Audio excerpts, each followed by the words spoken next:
ہم سب سے پہلی بات جو آپ سے ہم جاننا چاہیں گے وہ یہ ہے کہ مغربی ممالک خصوصاً کینیڈا میں، امریکہ میں جو لوگ امیگرینٹس کی صورت میں تشریف لاتے ہیں یہاں پر اور ان کے بچوں کی یہاں پر پیدائش ہوتی ہے، وہ یہاں کے تعلیمی نظام میں پڑھتے ہیں، یہاں کی تہذیب میں شب و روز بسر کرتے ہیں، تو والدین کی جانب سے سوال اکثر پوچھا جاتا ہے کہ ان ممالک میں وہ بچے جن کے والدین مسلمان ہیں ان بچوں کو کیسے دینی تصورات، مذہبی آدرش اور جو اسلامی تہذیب ہے اس سے جوڑ کے رکھا جائے۔ بظاہر ایک کشمکش کا سماں ہوتا ہے، والدین ان کو اسلامک سکولز میں ڈالنے کی کوشش کرتے ہیں، سنڈے سکولز میں بھیجتے ہیں، مساجد میں وہ جاتے ہیں، لیکن دیکھنے میں آتا ہے کہ بچوں کا مذہب سے کوئی فکری تعلق نہیں پیدا ہو پاتا۔ تو سوال میرا آپ سے یہ ہے کہ وہ والدین جو اپنے بچوں کو دین پر، مذہب پر قائم رکھنا چاہتے ہیں اور وہ چاہتے ہیں کہ ان کی آنے والی نسلوں میں اسلام ہی کا نام جو ہے وہ روشن ہو، تو ان کو ان ممالک کے اس ماحول میں بچوں کو مذہب سے جوڑے رکھنے کے لیے کیا کرنا چاہیے؟ میں نے 10 مرتبہ اس سوال کا جواب دیا ہے۔ میں جب پچھلی دفعہ یہاں آیا تھا تو اس وقت بھی بہت تفصیل سے میں نے اپنا نقطہ نظر اس معاملے میں پیش کیا تھا۔ پھر یو ایس کے دورے کے دوران میں بھی کم و بیش ہر شہر میں یہ سوال سامنے آیا۔ یہ اب صرف مغربی ممالک کا سوال نہیں ہے، یہ اب ان ملکوں کے بارے میں بھی بالکل صحیح سوال ہے جن میں مسلمانوں کی اکثریت ہے۔ دنیا جس طرح کہ آپ جانتے ہیں ایک گلوبل ولیج بن چکی ہے، انفارمیشن ٹیکنالوجی کا جو سیلاب آیا ہے اس نے ہر چیز ہر جگہ پہنچا دی ہے۔ میں تو آپ سے عرض کرتا ہوں کہ اب آپ پنجاب کے، سندھ کے دور دراز دیہات میں چلے جائیں تو وہاں پر بھی وہ سب افکار، وہ سب خیالات، وہ سب تہذیبی روایات پہنچ چکی ہیں جن سے آپ کو یہاں سابقہ پیش آتا ہے۔ اگر کوئی فرق ہے تو صرف یہ ہے کہ ابھی ہمارے معاشروں میں بہت سی چیزوں کا اظہار نہیں ہوتا، یعنی وہ آ چکی ہوتی ہیں، وہ پھیل چکی ہوتی ہیں، وہ فکر اور خیال کا حصہ بن چکی ہوتی ہیں، لیکن ان کا معاشرتی دباؤ کی وجہ سے اس طرح اظہار نہیں ہوتا۔ یہاں کے معاشرے چونکہ آزادی کی قدر پر قائم ہوئے ہیں تو اس لیے یہاں اس کا برملا اظہار بھی ہو جاتا ہے۔ یہ ہر جگہ کا مسئلہ ہے اور یہ اس لیے پیدا ہوا ہے کہ اگر آپ نے دنیا کی تاریخ کو دیکھا ہے تو کم و بیش 1000 سال ایسا گزرا ہے جس کو ولڈیورا نے عصر الایمان کہا ہے، یعنی ایج آف فیتھ۔ اس میں کیا ہوا تھا؟ اس میں یہ ہوا کہ ایک طرف رومی سلطنت نے مسیحیت کو قبول کر لیا، دوسری جانب رسالت مآب صلی اللہ علیہ وسلم کے صحابہ نے ایک بہت بڑا امپائر قائم کر دیا۔ یہ دونوں امپائر یا دونوں سلطنتیں چونکہ مذہب کی بنیاد پر قائم ہوئی تھیں، اس لیے مذہب کی گرفت سوسائٹی پر سیاسی سطح پر بھی بہت مضبوط تھی، اور جب کوئی چیز سیاسی طور پر غلبہ حاصل کر لیتی ہے تو اس کے لازمی نتیجے کے طور پر وہ تہذیب اور معاشرت کو بھی متاثر کرنا شروع کر دیتی ہے۔ یہ دور گزر گیا، اب ہم ایک دوسری دنیا میں جی رہے ہیں۔ نہ ہولی رومن امپائر قائم رہا، نہ مسلمانوں کی وہ سلطنت قائم رہی جس کو ہم بنو امیہ کی اور بنو عباس کی اور عثمانیوں کی اور صفویوں کی اور مغلوں کی سلطنت کے نام سے جانتے ہیں۔ یہ تاریخ کا ایک دور تھا، گزر گیا، اور وہ جو قرآن مجید نے کہا ہے کہ تلک الایام نداولها بین الناس، ایسے ہی دنیا کے اسٹیج پر قومیں آتی ہیں اور چلی جاتی ہیں۔ اس وقت کی صورتحال یہ ہے کہ علم کے لحاظ سے بھی، فکر کے لحاظ سے بھی، اور جو سوشل سائنسز کی، معاشرتی علوم کی ڈیولپمنٹ ہوئی ہے اس کے لحاظ سے بھی بہت سے نئے افکار، نئے خیالات وہ پوری دنیا میں اس وقت پھیل چکے ہیں، اور ان کے پیچھے ظاہر ہے کہ ایک پوری تہذیب ہے، اور اس تہذیب کے پاس بڑی غیر معمولی سیاسی طاقت بھی ہے، بالکل ایسے ہی جیسے اس سے پہلے 1000 سال تک کچھ دوسرے لوگوں کے ہاتھ میں یہ سیاسی طاقت رہی۔ یہ پس منظر اس کا تقاضا کرتا ہے کہ اب ہم اپنے اس رویے میں تبدیلی پیدا کریں کہ ہمیں اپنی اگلی نسلوں کو مذہب کو پہنچانے کا کام پرانے تبلیغی انداز میں کرنا ہے۔ یہ پرانا تبلیغی انداز اب نہیں چلے گا۔ آپ بتدریج دیکھیں گے کہ ایک کے بعد دوسری اور دوسری کے بعد تیسری نسل اس سے بیگانہ ہوتی چلی جائے گی۔ یہ اگر آپ اجازت دیں تو میں عرض کروں کہ خواہی ناخواہی جیسے وہ عصر الایمان تھا، ایج آف فیتھ تھی، اسی طرح اب یہ ایج آف ریزننگ ہو چکی ہے۔ آپ کا بچہ 10-12 سال کی عمر کے بعد سوالات کرنا شروع کر دیتا ہے، اس کا ذہن بے شمار افکار کا آماجگاہ بن جاتا ہے، وہ بہت سی چیزوں کے بارے میں اب اس طرح مطمئن نہیں رہتا جیسے آج سے پچھلی 2 نسلوں کے بچے رہا کرتے تھے۔ چنانچہ اس میں جو چیزیں نہایت ضروری ہیں اور جن کے بارے میں اب ہماری پوری کمیونٹی کو ہر جگہ اقدامات کرنا چاہیے، وہ میں آپ کی خدمت میں پیش کر دیتا ہوں۔ پہلی بنیادی چیز یہ ہے کہ آپ اپنے بچوں کو جو چیزیں منتقل کرنا چاہتے ہیں، جن اخلاقی اقدار کا پابند دیکھنا چاہتے ہیں، جن تہذیبی روایات میں رچا ہوا دیکھنا چاہتے ہیں، اپنے ہاں خود اس کا نمونہ بن کے رہیے۔ بچے سب سے پہلے اپنے والدین کو دیکھتے ہیں اور بچے سب سے پہلے تضادات اور کنٹرڈکشنز کو محسوس کرتے ہیں۔ یعنی وہ زبان سے کہیں نہ کہیں، لیکن اگر کسی جگہ علم میں، عمل میں، گفتگو میں، اقدار میں، تہذیبی روایات میں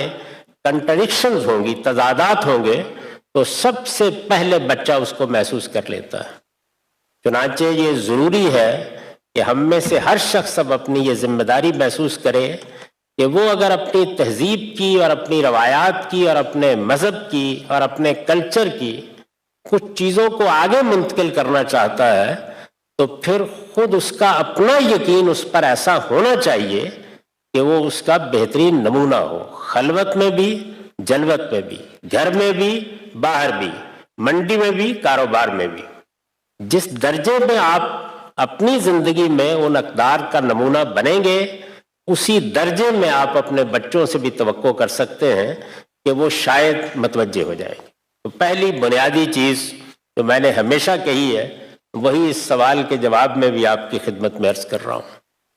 دوسری چیز یہ ہے کہ اب ہمیں اپنے بچوں کے سوالات کے لیے تیار ہونا ہے۔ یعنی آپ ڈانٹ کر نہیں بٹھا سکتے، آپ گریز کا رویہ نہیں اختیار کر سکتے، آپ اب یہ نہیں کہہ سکتے کہ بس تمہیں یہ بات مان لینی ہے، یا اماں نے فرمائی ہے، یا ابا کے ہاں الہام ہوئی ہے۔ نہیں مانے گا کوئی۔ آپ کے بچوں نے سوالات کرنے، وہ اسکول میں جائیں گے، وہ مدرسے میں پڑھیں گے، وہ اساتذہ سے ملیں گے، وہ انفارمیشن حاصل کریں گے۔ علم کا جو علم نہ کہیے تو معلومات کا جو سیلاب ہے، وہ اس میں بہہ کر آئیں گے اور آپ سے بہت سی باتیں پوچھیں گے۔ ان کے جواب میں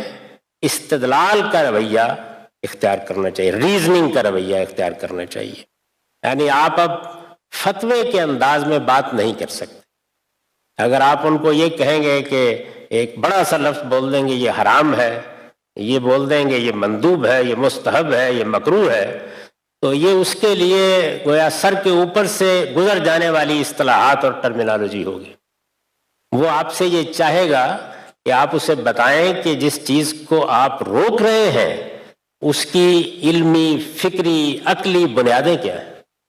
یعنی وہ کیا بیسز ہیں جن کی بنیاد پر آپ روک رہے ہیں، اور جس چیز کو اختیار کرنے کے لیے کہہ رہے ہیں وہ کیوں اختیار کرنے کے لیے کہہ رہے ہیں۔ تو ان سوالات کے لیے تیار ہونا چاہیے۔ سارے والدین یکساں سطح پر ان سوالوں کا جواب نہیں دے سکیں گے۔ تیار رہنے کا مطلب یہ ہے کہ آپ ان کی رہنمائی کرنے کے لیے تیار ہوں، سوال سننے کے لیے تیار ہوں، آگے سے رد عمل نہ ظاہر کریں، کسی چیز کو دبا دینے کی کوشش نہ کریں، بلکہ ان کو اسی طرح گائیڈ کریں جیسے اگر وہ سائنس کے بارے میں، میتھمیٹکس کے بارے میں، جغرافیے کے بارے میں کوئی سوال کر لیں تو بارہا ایسا ہوتا ہے کہ آپ کے علم میں نہیں ہوتا، آپ اس کا جواب نہیں جانتے، لیکن پھر آپ اپنے بچے کی رہنمائی کرتے ہیں۔ یعنی آپ کوشش کرتے ہیں کہ اس کے سوال کو سن کر اس کی حوصلہ افزائی کرتے ہوئے، یعنی اسے انکریج کرتے ہوئے توجہ دلائیں کہ تمہیں اس کا جواب یہاں سے مل سکتا ہے، یہاں سے مل سکتا ہے، اچھا آؤ ہم تمہارے ساتھ مل کے اس کا جواب تلاش کرتے ہیں یا اس بات کو سمجھنے کی کوشش کرتے ہیں۔ تو میں یہ دوسری بات کہہ رہا ہوں، اس کا تعلق ایٹیٹیوڈ سے ہے، رویے سے ہے، یعنی رویہ ڈانٹ دینے کا، فتویٰ دینے کا، چپ کرا دینے کا نہیں ہونا چاہیے، بلکہ والدین کو اچھا رہنما بننے کی کوشش کرنی چاہیے۔ میں نے پھر عرض کیا ہے کہ سب والدین سے آپ یہ توقع نہیں کر سکتے کہ وہ اعلیٰ ترین سطح کے اوپر ہر سوال کا جواب دے لیں گے۔ وہ باقی جو مضامین بچہ پڑھ رہا ہوتا ہے بارہا ان کا جواب دینے کی پوزیشن میں بھی نہیں ہوتے، لیکن وہ اس کا گلا نہیں گھونٹتے، رہنمائی کرتے ہیں۔ تو آپ کو رہنما بننا چاہیے۔ دوسری چیز یہ ہے۔ تیسری چیز یہ ہے کہ جو ہمارا مذہب ہے، اب اس کی تعلیم کا بندوبست بھی بالکل مختلف طریقے سے ہونا چاہیے۔ وہ کینیڈا میں بھی، وہ یو ایس میں بھی، وہ انگلستان میں بھی، وہ یورپ کے ملکوں میں بھی، اور مجھے کہنے کی اجازت دیجیے کہ وہ مسلمان ملکوں میں بھی، یعنی جن علاقوں میں مسلمانوں کی اکثریت ہے وہاں بھی یہی صورتحال ہے۔ ہو سکتا ہے آپ کو اس کا اندازہ نہ ہو، لیکن میں وہاں بھی بچوں سے ملتا ہوں، نوجوانوں سے ملتا ہوں، معاف کیجیے گا، مجھے اندازہ ہے کہ وہاں پر بھی یہی صورتحال ہے کہ اب آپ تبلیغی انداز میں مذہب کو نہیں پڑھا سکتے، چنانچہ مذہب کی تعلیم وہاں بطور علم ہونی چاہیے۔ میں نے یہاں پر بھی بہت سے جس کو آپ اسلامک سکولز کہتے ہیں ان کو دیکھا ہے، اور ان کے نصابات پڑھانے کے طریقے دیکھے ہیں۔ جو مذہبی ادارے یہاں ہیں ان میں جس طریقے سے گفتگو کی جاتی ہے وہ بھی سنی ہے۔ ابھی تک ہمارا وہی پرانا تبلیغی انداز ہے، یعنی یا ہم فتویٰ دیتے ہیں یا پرسویٹ کرتے ہیں یا انذار کرتے ہیں، ہمارا اب تک وہی انداز ہے۔ اب یہ ضروری ہے کہ مذہب کو بطور علم پڑھایا جائے، یعنی جیسے آپ سماجیات سوشیالوجی پڑھاتے ہیں، جیسے آپ سائنس پڑھاتے ہیں، یعنی یوں سمجھ لیجئے کہ عقیدے اور عقیدے کو اختیار کرنے سے ڈیٹیچ ہو کر بطور علم بچوں کے سامنے آنا چاہیے کہ یہ کیا چیز ہے۔ جب میں یہ کہتا ہوں کہ اس کو بطور علم سامنے آنا چاہیے تو اس کا مطلب کیا ہوتا ہے؟ اس کا مطلب یہ ہوتا ہے کہ آپ جو چیز بھی مذہب کی بتانا چاہتے ہیں، مثلا اس کے عقائد، اس کے اعمال، اس کی عبادات، اس میں جن چیزوں کو حلال یا حرام قرار دیا گیا ہے، جو چیز بھی بتانا چاہتے ہیں، آپ پہلے یہ بتائیے کہ وہ چیز کس سورس سے آپ لے رہے ہیں، ماخذ کیا ہے اس کا، کہاں سے لیا آپ نے۔